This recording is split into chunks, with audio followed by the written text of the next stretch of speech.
Hey everybody, I'm Andrea. And I'm Ryan. And we're here from Nerds on Call. And we've been getting an awful lot of calls from our customers lately about how to navigate working from home because it's just not something they've had to do before now. So we put together a few tips to help you work from home. So the first question we've gotten a lot is, how do I connect to a video conference if my computer doesn't have either a webcam or an integrated microphone? And so you might be using something like Skype, Google Hangouts, or Zoom. Right? And so the first tip that we have is check to see if there is a mobile app, because if you've got a phone or a tablet, keep in mind that that device is going to have an integrated microphone as well as an integrated camera. So you don't have to worry about whether or not you have a camera and a microphone on your computer. So that's the easiest option. The second would be, most of these software applications also let you connect without the video itself. So if it's just that you're missing the camera piece, then you can just choose to connect without video. The person on the other end is gonna see a little icon of you instead of your active video, which is totally fine, right? Well, that way you can still be in your bathrobe and your jammies and nobody really knows it.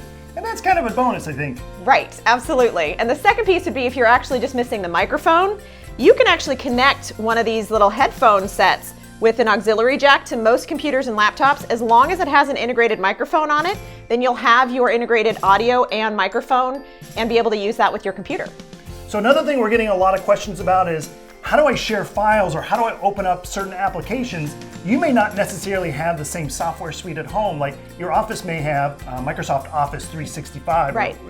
And so you might not be able to open up a Word doc or an Excel because your normal home computer doesn't have a license. And so it's really important to have some of those tools available without having to pay for them, right? Because we don't want to have to pay a full subscription at home. So a good solution is to go to Google Docs. If you've got a Gmail account, or you can open one for free. Right, because they've got different versions. So they've got Google Docs, Google Slides, Google Sheets. All of those will give you the standard functionality that you need. You can also use Google Drive to upload documents. And the great part about these Google programs is that you can do real-time sharing with your teammates. So you guys can actively edit the same document at the same time and see what everybody's doing in the same document. So another thing that a lot of people are struggling with is how to avoid distractions when now you're home with Netflix and social media and all of these distracting things, and you don't have a boss sitting over your shoulder telling you to get back to work. What we've found is actually this really helpful app called Cold Turkey. You can go to getcoldturkey.com.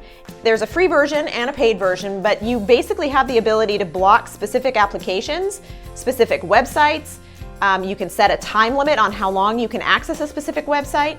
And it's kind of like screen time, but for your computer. So that way, if you're just having trouble stopping from going on the gram and checking out what's going on with the neighbor down the street who's getting his cabinets redone, oh my gosh, you can turn that off so that way you can't get to it at a certain period of time. And then give yourself a break, maybe a couple hours into your work, you can go back to that website. And you can also see a list of all of the websites that you're on, and it'll kind of tell you which ones are your biggest time wasters. Right, which is great for the kids who are probably also fighting distractions while they're supposed to be doing schoolwork. So another thing that a lot of people are struggling with is internet in your home and Wi-Fi. So that can be anything from Wi-Fi dead spots, like maybe your office doesn't have strong enough Wi-Fi to video conference, or that you're just fighting with your kids over bandwidth because now they're playing video games all day while you're trying to get work done. Oh, they're not playing video games. They're doing homeschooling. Come Sure. on, give me a break.